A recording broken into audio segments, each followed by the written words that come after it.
What's up, fellow geeks? Finally back in the action for the final video of the year. This is going to be my first annual Geeky Awards. Please keep your applause down. Please, please. It's very exciting. Joining me today, as he did back in July, is Jamie from Nerdpool. You should be catching this stuff on iTunes. He's like, just huge time now. Just doing everything. We're dressed very fancy here, so because it's a very big deal. It's a very big deal. So without further ado, because this is going to be a long video, strap yourselves in. We watched all the movies, so you didn't have to. I'm going to throw up on screen probably right here.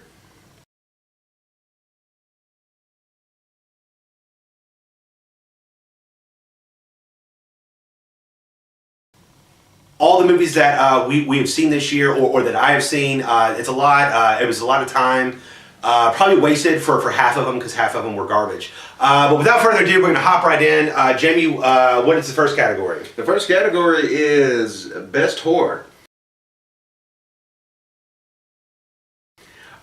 This was difficult simply because there are a lot of bad horror. I'm looking at you, Jigsaw. I'm looking at you, Leatherface. I'm looking at you, almost everything besides the 3 films I've got down. Fair enough. But my nominations for Best Horror Film this year is going to be Raw, which I talked about in the mid-year review. It's not a traditional horror film, but it's just good. It, which shocked me because I thought it was going to be terrible, turned out to be one of the best films there was. And Get Out, which was another shocker. And Jordan Peele did a great job of taking a old school way of horror and yet mixing in a new school way of horror and making it just go. True enough. Now, for me to get this award was going to be difficult out of these 3 because I loved all of them. But I had to go with Tried and True, and I said my first award for Best Horror will be given out to Stephen King's remake of It. Okay. It was just good. It was scary the way it should have been scary. It was just good. It was scary the way it should have been scary. I mean, it wasn't over the top. It had funny moments in it. All the kids did a great job in there. And the clown, while it wasn't Tim Curry's version of it, he did a good job of it, and he brought a creepiness to it that worked for it, and I really enjoyed it, and so I'm giving that the Geeky Award, in my opinion, for Best Horror. All right. For my Best Horror, I didn't get to see as many as I wanted to, because during October I was injured, as I said, so I couldn't get out and stuff. It was awful. So I have a smaller list of horror films, so I apologize if your movie's not on here. My 3 nominations, starting off, my first one is It Comes at Night, starring Joel Edgerton, Christopher Abbott, directed by Trey Edwards Schultz. I hope I'm saying your names right. Secondly is Get Out, starring Daniel Kaluuya, Allison Williams, directed by Jordan Peele. And finally, It, starring Bill Skarsgård, Jaden Lieberherr, directed by Andy Muschietti. I loved all these films. They all brought something different. But at the end of the day, I had to go with something that I thought was new, terrifying, and was kind of like a new take on like just horror genre in general, and that was Get Out. I really, really enjoyed it. Jordan Peele, I think, is going to have a nice future, and I don't think it's going to be in horror, but I think just in general, he's going to bring something to the table every single time with his own takes and his own lifestyle, basically. So Get Out and It. Congratulations. Moving on to our next category, favorite indie or low budget film. For me, my 3 nominations, starting off with the first one, is going to be A Ghost Story. It stars Casey Affleck and Rooney Mara, directed by David Lowery. It's a film about a couple. The boyfriend dies, and it's this tale of longing and loss. Secondly, for me, is It Comes at Night again. As I said before, starring Joel Edgerton and Christopher Abbott, directed by Trey Edwards Schultz. And then finally, The Disaster Artist, starring James Franco, Dave Franco, directed by James Franco. I enjoyed all these films to a certain extent. Disaster Artist, to me, it barely loses here, only because I felt it was a larger film, and it wasn't quite as indie as the one that I picked, and that was It Comes at Night. For what was produced here by this director in terms of just the natural elements of fear and terror, and getting these like really raw performances from everybody, was just truly impressive to watch, and I hope to see more stuff from him. But I liked all these movies, and there's more out there that I liked, and I apologize yours is not on here. Well, I want to apologize for not putting everybody's in my movies because I couldn't pronounce half their names, so I just gave up on most of it anyway. But my favorite indie films, the nominations are again Raw. It seems like we're going to have. I know, right? Yeah, it's weird. Yeah. But the movie is a French film. It was a first-time director. Again, great job. If you haven't seen the film, it's on Netflix. Please go watch it. Now, if you don't like to read, don't watch the movie because it's in French and it's going to be subtitled. But it's worth it. The next one is A Ghost Story, which I just saw 2 days ago, and I was actually shocked at it. I was like, it kind of looks like a dumb idea.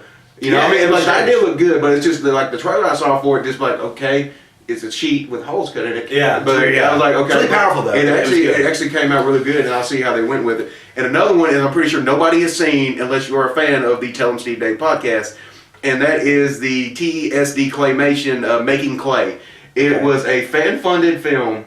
From the podcast, they did it as a joke. They put it on Kickstarter, and fans just put money into it. It took 2.5 years to make. I'm sure, yeah. And they kind of just fumbled around like it did. And when they finished it, it is crazy. It's basically about a demon knight in Santa in TESD Town, which is their own little podcast now. And again, if you are a fan of Tell 'em Steve Dave, if you are an Army ant, you know what I'm talking about. If not, go listen to any one of their podcasts on the Smodcast Network, iTunes, anywhere, and you'll get the gist of it. It's just off the wall. It's batshit crazy, and it sounds like a lot of fun. It's a weird take on a Rankin and Bass type film. But for my favorite indie film, I had to give it to Raw. Raw was just, again, it was so good, and I couldn't not give them this award. It shocked me. The film I didn't think was going to do what it did for me, and it just turned out so good. So my hat's off to you, and I hope to see more from the director of that. All right, so Raw and It Comes at Night are our choices for Indie Film of the Year. What's our next category? The next category is Best Comic Book Movie.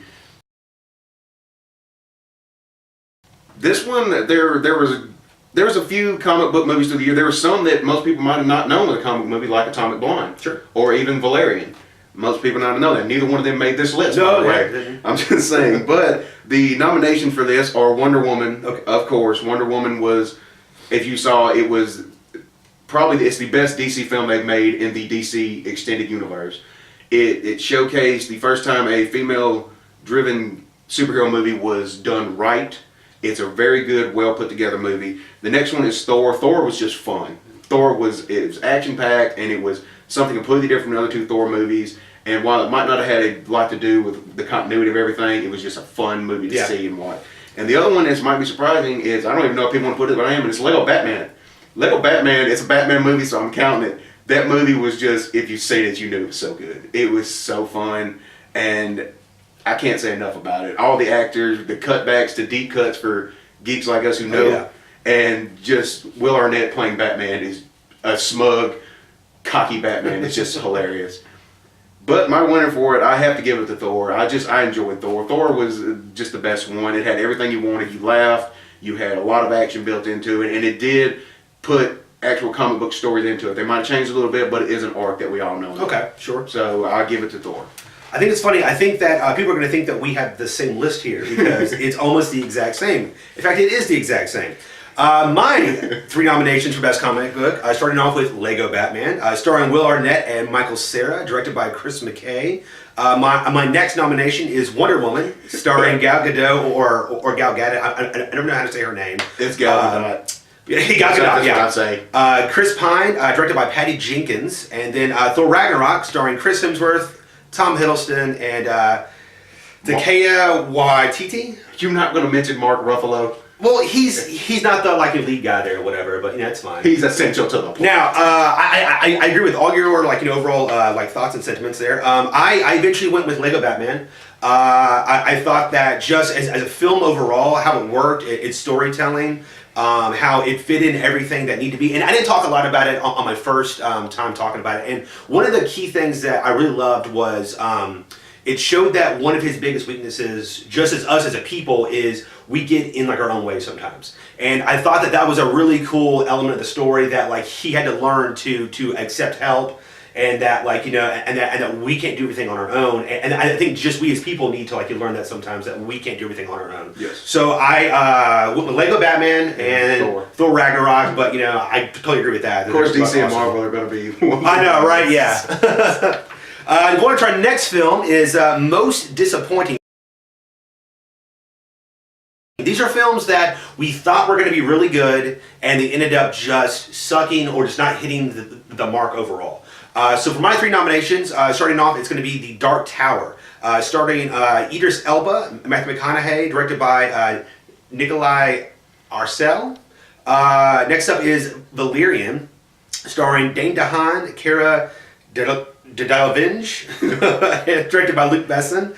And then here, a little bit of controversy here. I've got Shape of Water, starring Sally Hawkins, Michael Shannon, directed by Guillermo del Toro. Now, let me say, okay, so Shape of Water, I think is shot beautifully.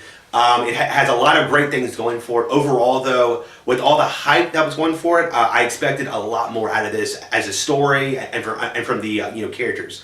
The other 2 were just terrible, just absolutely. Dark Tower, we talked about back in July that was one of our films coming up. It had so much lore, so much fare going for it. You've got great actors, and you give us this Michael Bay 10-year-old story structure. It's awful all around. And like Valerian has a great director behind it, and it's shot, amazing. It's got these great things, and it's boring. It's boring from the beginning. There's no chemistry. Dane DeHaan is terrible in this.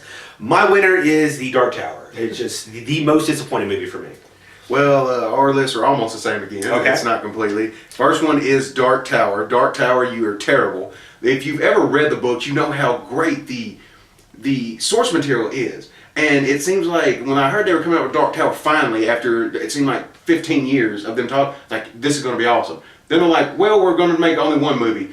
Okay, we could still work here. And then they're like, we're going to make a sequel. I was like, no. Yeah. That's just, and then it just didn't work. And I'll tell you, I'm spoiling the end right now. The gunslinger and the kid walking off in New York eating a hot dog, just like, what the hell happened? Yeah. That movie was terrible, and it just did not live up to it. The next one is Ghost in the Shell. Ghost in the Shell, now, I was not big on the manga, anime, whatever you want to call it. But okay. And I had seen the animated version, and it was good. And I was like, if they can do this half as good, it's going to be a great movie. They cast Scarlett Johansson and immediately put a dark cloud over, which I didn't mind the casting of her. I think it could have worked. It's hard to do. Yes, but then they took it and they just, visually it has a lot of great visuals. It does, it really does. But the story just doesn't work. The acting is kind of phoned in, and it was not anything like the anime, and it just didn't work. The next one is Valerian. Yeah. Shot, it looked beautiful, and when I saw the trailer, like, this is going to be awesome. This is going to be like a Star Wars type, just, I didn't know the comic book, but I was sitting there like, this is going to be something of that. And then you go in, and the actors just seemed like they didn't want to be there. The story didn't make a lot of sense. It dragged so much in places. I was like, I don't understand the point of this being here. And it just didn't work. But for me, Dark Tower. It's not even close, people. Not even close. It's terrible. So Dark Tower, you are unanimously disappointing. So good job. Good job being awful. What's our next category, bud? Next category is most surprising. All right. The most surprising list on here is all 3 of these films are either direct sequels or remakes that are kind of built into it. Okay. And when I saw it, I was like, they're all going to suck. Like, from the first time I heard about them coming, I was like, they're all going to suck.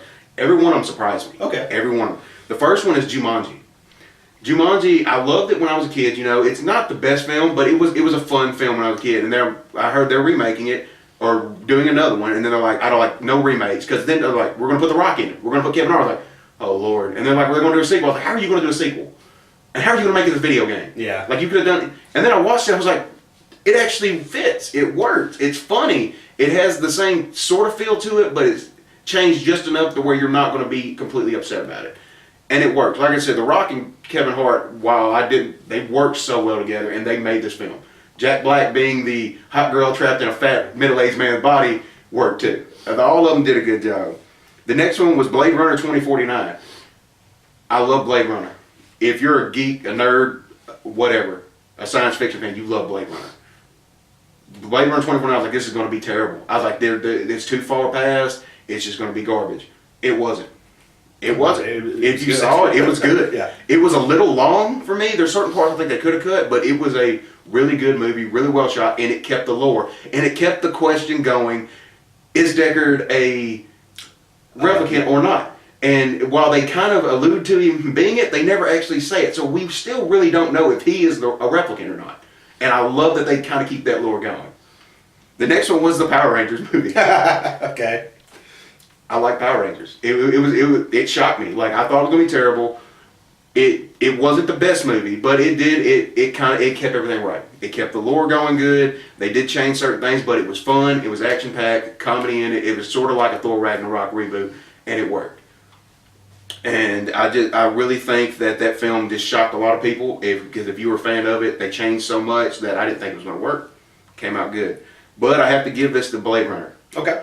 Blade Runner, I just didn't expect the film to be good. I was like I said, too far past. I was like, I hate when they do sequels that far past, and it just worked so well, and it just surprised me. So on my most surprising list, my 3 nominations, I would start off with It, starring Bill Skarsgård, Jaden Lieberherr, and directed by Andy Muschietti. My second nomination is The Big Sick, starring Kumail Nanjiani, I can never say his name right, Zoe Kazan, directed by Michael Showalter, which was very surprising that he actually done something that big. And then lastly is Atomic Blonde, starring Charlize Theron, James McAvoy, directed by David Leitch. These were all I didn't expect a lot from, because when I saw that Judd Apatow was involved with The Big Sick, he's kind of lost his luster for me and his magic, and his last couple of films have just been kind of like hit or miss. I love this movie. It was really great. It was close to being in my top 5 here and there. I was like, oh my god, there's some really human moments in it that you only get because it's actually Kumail telling his own story, and so he's just reliving everything, and that was great. It was, I thought was gonna suck. I literally, because after seeing Dark Tower, I was like, this is going to be absolutely terrible. And it's weird that you see both spectrums of a movie taken care of that is faithful, and one that is not taken care of. And one is trash, and one is really good. So I'm really excited to see what happens next with them as adults. And Atomic Blonde, I thought was going to be terrible. And it was a lot of fun. And just in general, Charlize Theron was just really cool. I mean, she was almost my version of like a Black Widow. And it was just awesome. But I have to give it to The Big Sick. I was not expecting that type of overall movie. It was just really good. So, Big Sick and Blade Runner, you are most surprising. Thank you so much. And now I had more ideas for categories, but this is going to already be long. So we compiled a bunch of stuff into just one category. We call it the best of the rest.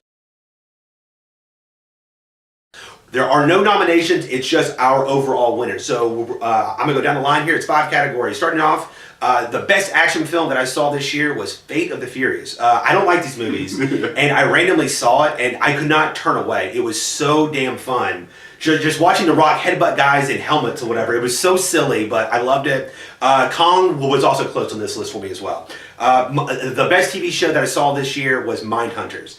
I love David Lynch. I love Seven. I love the whole Zodiac, the crime, and it's great. It's so methodic and dark, and you get to see things from how it very first started.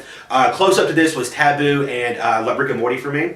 The best Netflix find that I saw this year was Gerald's Game, starring Carla Gugino, I'm sure I'm killing that, and directed by Mike Flanagan, who I'm starting to love. He did Hush and he did Oculus. I love both those movies. This movie's also really good. Check it out on Netflix. It's maybe like an hour and 20 minutes. It's intense the entire way through. The most fun film that I saw this year was Star Wars. I hate it or love it. It's a thrill ride. It's just like you got space battles and this and that. You got characters and things blowing up. So at the very least, it's a good popcorn movie, and I had a blast watching it. And then finally, my best comedy goes to The Disaster Artist. This might not be for everybody, but it was definitely for me, because I laughed my ass off the entire way through. It's very, you have to know a little bit about Tommy Wiseau going into it, and how Google Tommy Wiseau. Yeah, he's so eccentric, strange, and James Franco pulls it off very well. It's a lot of fun. It has an amazing cast. That just every scene you're like, oh, it's that guy, and it's that guy, and it's that person. So it's awesome cast that's involved. Close with this was also Logan Lucky. That was also really funny. Yes. Just Adam Driver, Channing Tatum are both really good in this. Daniel Craig is awesome in this. So both those are really good. But I give it to the Disaster Artist. What do you got, bud? Okay, for my best action, I went with Fate of the Furious 2. Okay, This is everything you want in an action Yeah. movie. And this one was actually had a story behind it, and I've said it before. This is the one franchise Vin Diesel actually acts in. And when I saw Vin Diesel shed a tear, I was like, he's an actor. Oh my God, he's actually an actor. He actually did real good in this movie. The movie's just fun.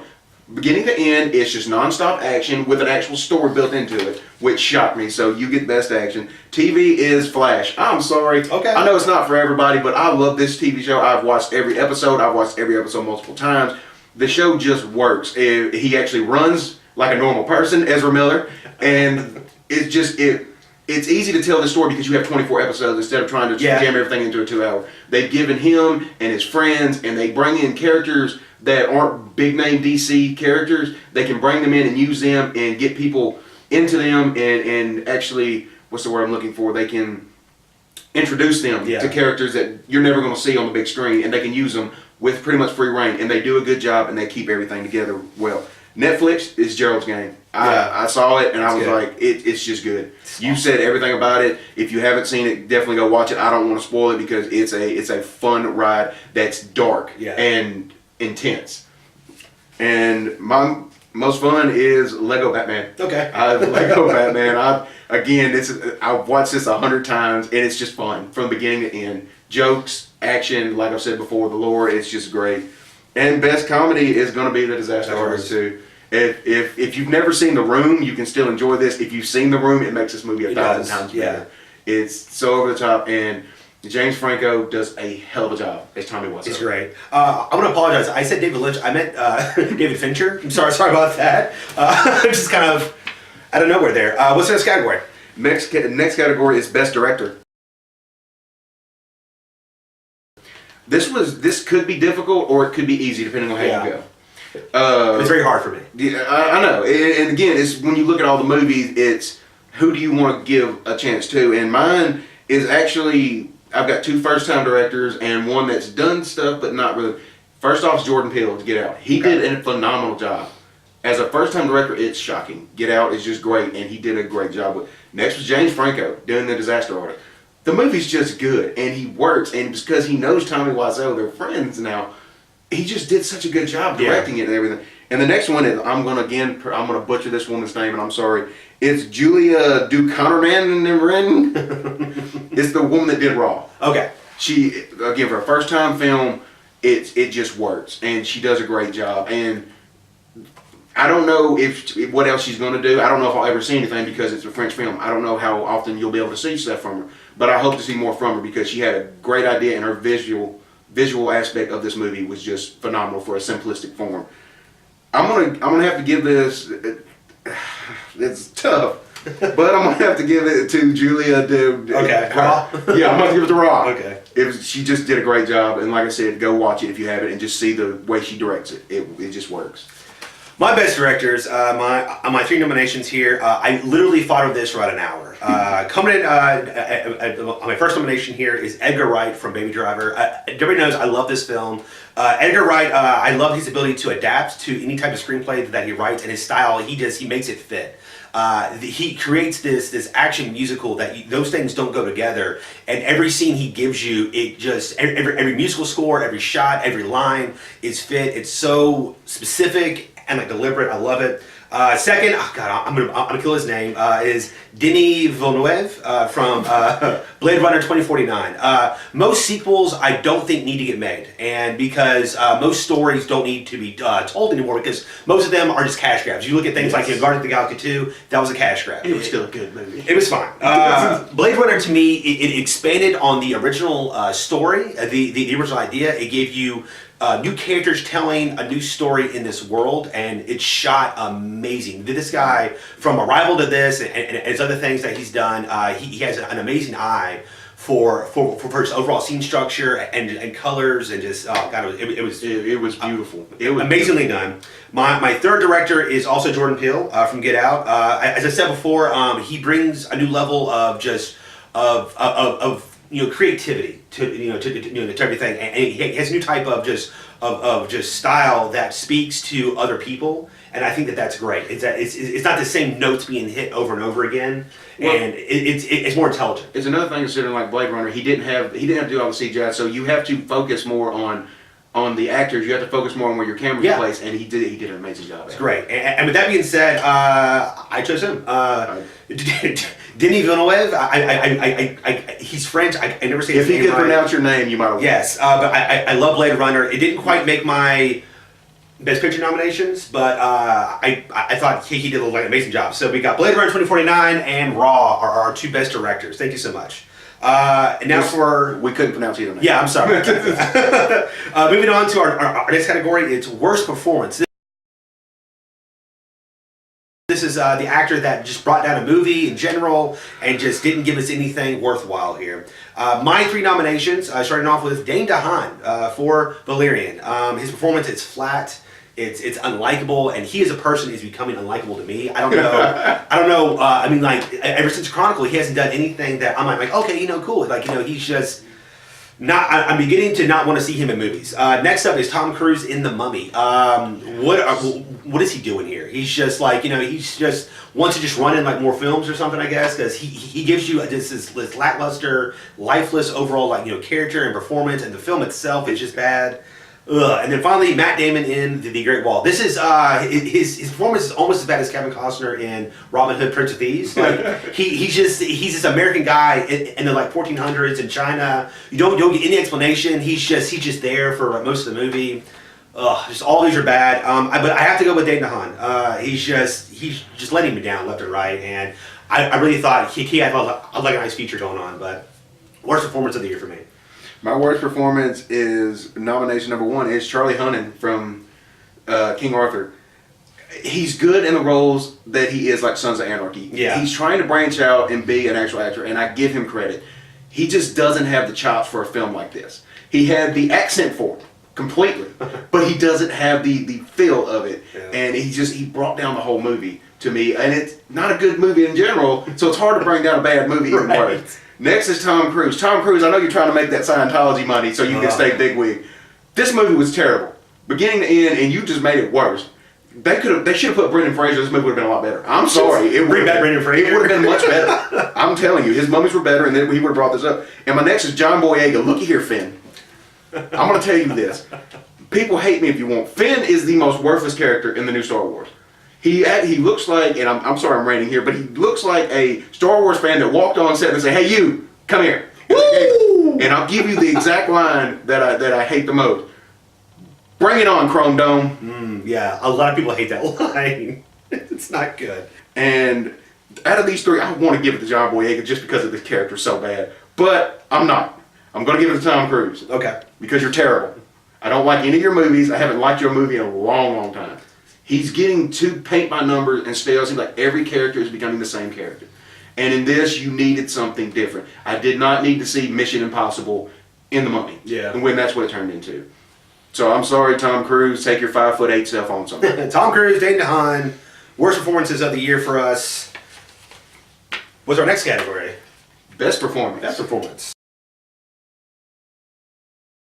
Best performance. This could have got tough. I've actually got like 7 written down, but I'm going to tell you my 3. James Franco is Tommy Wiseau. Okay. If you, again, Google Tommy Wiseau, watch him in an interview, watch him in a scene from The Room, anything, you will see how great James Franco nails this character. The voice, the look, the deadpan stare, the little laugh that he does a phenomenal job. He does a phenomenal job. And he had to be on this. Next is James McAvoy from Split. Okay.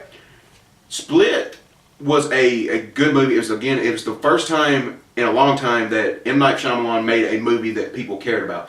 And James McAvoy playing a guy with 9, 12, however many it was, yeah, it was 23 in the film, but like, I think he did 9 or something. The split personality. He played everyone differently, and you saw a different character in everyone. And that's not easy to do, to play that many roles and you still have to look the same. You might put on a dress, but it's not Eddie Murphy putting on a fat suit and changing his voice. He would bring it down a little bit to sound a little more feminine or anything, but he wouldn't try to go over the top. And he just did an incredible job. And James McAvoy, I give my hats off to you because I didn't know you were that good of an actor. I mean, I knew you were decent, but he did a hell of a job there. And my next one is, and this is going to be shocking, is Michael Keaton in Spider-Man. Okay. I love Michael Keaton.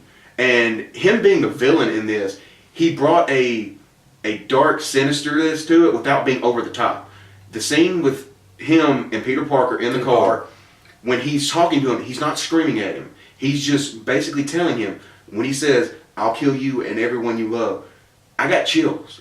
Keaton is more menacing as Keaton and not as the But the thing in this, he did a good job because he was a sympathetic character. You saw why he did what he did. You saw why he did and why he was doing it, and just that the acting that he put into it and the performance of being, again, like you said, when he was Vulture, that's anybody could be put in that suit. Yeah. It's when he's outside of it, the way he interacts with people, he did just an amazing job. Michael Keaton's underrated. He really is. He's always... He's getting up there now, though. He is, but that's like, he's that one that if he's in a movie, I'll go see it. Yeah. I will go see anything Michael Keaton's in. Well, my winner for this is James Franco. Again, okay. If you see it, go watch him. Go see how he acts. The voice, the look, he did an amazing job. And you could see that being Tommy Wiseau. Yeah. So funny. I almost had James McAvoy for Split as well on mine. It was close. My 3 nominations for best performance, starting off with Jeremy Renner in Wind River. He brings this person looking for redemption, and he's hurting from the like overall beginning of the film. His character has this like, you know, oh man, his morals and like how there's so much great about him, and I'm talking really fast, so I can't get into it. But this is his best role probably since the Town. Like it was awesome. Jessica Chastain for Molly's Game is also incredible. She plays this character who was oppressed as a child basically and forced to be this amazing athlete and like academia star, and then once she finally isn't doing that anymore, she doesn't know what to do with her life, and she kind of gets thrust into this world, and she begins to find ways to kind of find power in like new circumstances. But at no point are her morals ever really in question, and she's always just this like high character person, never takes the easy way out. Just awesome job from her as well. And then finally, Ryan Gosling for Blade Runner. I loved his portrayal of this character who is slowly coming into like a consciousness and just wants to be more than what he seems. And at certain points of the film, when he thinks that he's this like next coming or whatever, he has his sense of purpose finally in this life, and his excitement. And then when he finds out that it's not him, just disappointment. Yeah, it's just like his ability to convey emotion through silence is something that he's been amazing at since Let Drive or whatever. Everything. I shit you not, an hour to figure out which person to put on here. I eventually went with a coin flip, and that was Jeremy Renner. I think that his overall his dedication. Oh God, I can't say enough about this. Is the first time I've ever heard you actually say anything good about Jeremy Renner. Yeah, man, like I have not seen this movie. I cannot tell. But if you were saying that he is good in it, the movie has to be good because you do not like Jeremy Renner. Apparently, I've never heard you say good about him. I was shocked. I was shocked because in his last couple of roles, he's been like himself basically. He's been Hawkeye, and it was great to see him play a totally new type of character. And it's at Redbox. Go check it out. It's like $1.80, it's awesome. It's totally worth your time. All right, so Jeremy Renner and James Franco. Mm-hmm. So we go on to our new category, and that is worst film. The movie that we thought was just utter crap throughout the entire year. And by seeing our other stuff, you probably can guess where we're currently leaning. My 3 nominations are The Mummy, starring Tom Cruise, Sofia Boutella, and directed by Alex Kurtzman. The Tower, starring Idris Elba, Matthew McConaughey, directed by Nikolai Arcel. And then Flatliners, starring Ellen Page, Diego Luna, directed by Niels Arden Oplev. Flatliners was a joke of a movie. I was because like the original's not amazing, but it still has solid acting in it. The overall themes are okay, and this is just awful. It's not good at all. And we've already crapped on like a Dark Tower and a Mummy, and this was kind of tough. But at the end of the day, I went with the Mummy. It was this huge budget movie. I don't think anybody can argue with that. It's another cash grab of them trying to copy Marvel, copy DC, copy everybody else, copy Harry Potter, Star Wars, and they started running before they put on like their own shoes. And it's just this is a failure from the beginning. Well, they wanted to do their dark universe because they have the Mummy, they have Dracula. Sure. Make a Mummy movie, make a Dracula movie, make a Frankenstein movie. You don't have to. Don't do a blockbuster. You don't have to reinvent the wheel here. Yeah, I don't know. Let Blumhouse do it. Give them $5 million. Let Blumhouse make a movie. Super upsetting. Mine, I've got like 97 movies on here that I could pick. I didn't go with the obvious ones you said, and the reason is because I've already crapped on them. We already know. Okay, fair enough. But the ones that I did get on here is Alien Covenant. Movie, it has such potential. Ridley Scott's returning to Alien. You want it so good, and it doesn't work. It almost made my most disappointing. Yeah, thank you. It almost did mine, and it's just this movie. I wanted it to be good so bad, and I go into it, and the movie was just terrible. The alien being CGI just didn't work. It didn't have the suspense of any of the other previous Alien movies. None of them had that. It's not shot bad. It's just it's not. It's really Scott shoots everything good. Sure, but everything else. The story didn't work. Yeah. The Prometheus tie-in to where they just in 3 minutes they just kill off Prometheus. The whole thing, it made no sense. And so it's on those lists. The next one is the Snowman. Yeah. The movie was just boring. It had a good premise, but if you're going to do a thriller. Where's the word I'm looking for? If you're going to do a thriller, mystery, murder, suspenseful movie, you've got to keep people engaged. And this has so many scenes of a doctor be like, I'll give you a prescription right now. Why do I need to care about this? It doesn't work into this. It didn't work, and I was bored through the movie. There were some really cool shots at times. It was shot well, but again, shooting a movie well does not make a good movie. Yeah, but yeah, overall, it was very boring and just Yeah, and then my last one is the Emoji Movie. Why make this movie? I don't know. Why make this movie? It's so bad. This was, if you want to talk a cash grab, that's all this was a cash grab. And they had Patrick Stewart playing the poo emoji, which made me laugh because he's kind of in his voice. You can he's like, what the hell am I doing here? Yeah, this is a paycheck. What I love is that T.J. Miller quit his HBO show or whatever. Silicon Valley. Yeah, Silicon Valley, which is a great show and it's really smart to do this, which everybody was like, this is going to be terrible. Why would you do this, man? So so that Emoji Movie gets my worst film. It was just. I did not go to the theater and see this. I was not spending my money on it. I saw it, and oh my God, it's just terrible. There's no redeeming quality to this movie at all. It's not fun. It's not kid pack. I don't know what's the point of it. So our final category, man, what is it? It's best film. Best film. Best film. This again could be tough or could be easy, depending on how you go with it. Yeah. My nominations are The Disaster Artist. I love the film. Yeah, man, I've already talked about it too much. I just really enjoyed the film. Maybe it's because I love The Room. Okay. Maybe that might be part of it, but the movie was just done so well, and I could see all of this happening. Yeah. And I loved it so much. Next was Wonder. I don't know if you saw Wonder. I did not see Wonder. Wonder is a very heartfelt movie. Owen Wilson does a great job in this. Julia Roberts does a good job in this. It's about a kid who has facial deformities, going to school, and him interacting with children, being picked on, finding friends. It's a very heartwarming movie. It will get to you, and it's done very well. Everybody acts well in the movie, and it's just very heart-wrenching, and it's a good movie. Okay. It's a great movie. The next one is Beauty and the Beast. The movie was just good. I mean, the Beast CGI was terrible. Other than that, it was, from the beginning to end, it was the original Beauty and the Beast. We all know and love the same songs. Emma Watson did an incredible job as Belle, and it was just it was a great movie, and I really thoroughly enjoyed it. For my winner for this, it's tough, but I'm gonna have to give it to Beauty and the Beast. Look, a girl. Who said that? Hello. You can talk. Hello, of course. It's all he ever does. How lovely to make your acquaintance. Want to see me do a trick? What happens when the last petal falls? the master remains a beast forever. And we become antiques. I really did like the movie. I've talked about it on the mid-year review and this. It's a very well done movie. And if you're a Disney fan, it's for you. That was close on like a lot of my lists, and like it got edged out here and there. For my best film, my 3 nominations. The first one's going to be pretty obvious, and that is Baby Driver. I love this movie. I starred Ansel Elgort, John Hamm, and Edgar Wright, who directed. Everything that I hoped that movie would be, it was more. It was good, and it was on the list for it.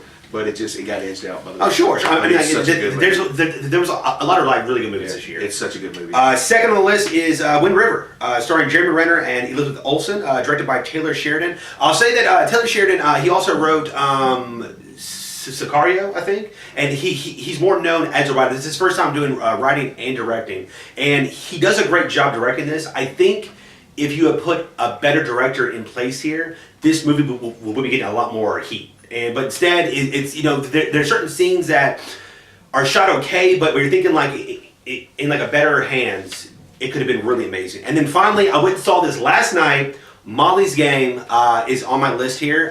It was amazing. It's the first time that Aaron Sorkin has ever written and directed.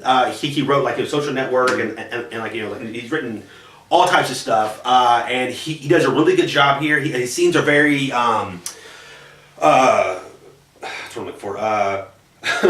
Methodical, and his writing has such like intelligent like rhetoric to it, and just his characters are so great. Idris Elba is awesome in this, and it's so weird to see him in Dark Tower where it's this like half-assed performance, and then you see him in this, you're like, dude, God, he's so good. Kevin Costner's not in it very long, but he has a scene on the bench where he's basically like apologizing, and stuff, and it got me teary-eyed. It's just like, it's so damn powerful, and like I've never seen Chastain do anything this great. Go see this when you can. It won't be in theaters very long. Molly's Game is my best picture. I'm Molly Bloom. Do you know about me? I read your indictment after I got your call last night, and I bought your book. Do you understand that you are charged with operating an illegal gambling business? Are you taking me on as a client? I don't think I can convince my partners to take a flyer on the poker princess. If you think a princess can do what I did, you're incorrect. I'm getting that you don't think much of me, but what if every single one of your ill-informed, unsophisticated opinions about me were wrong?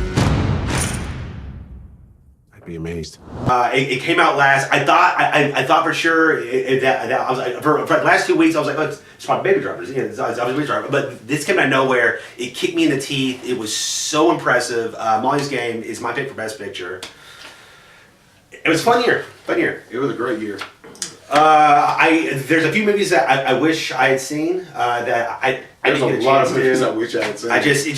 It's so time consuming, people. Hopefully y'all had fun next year.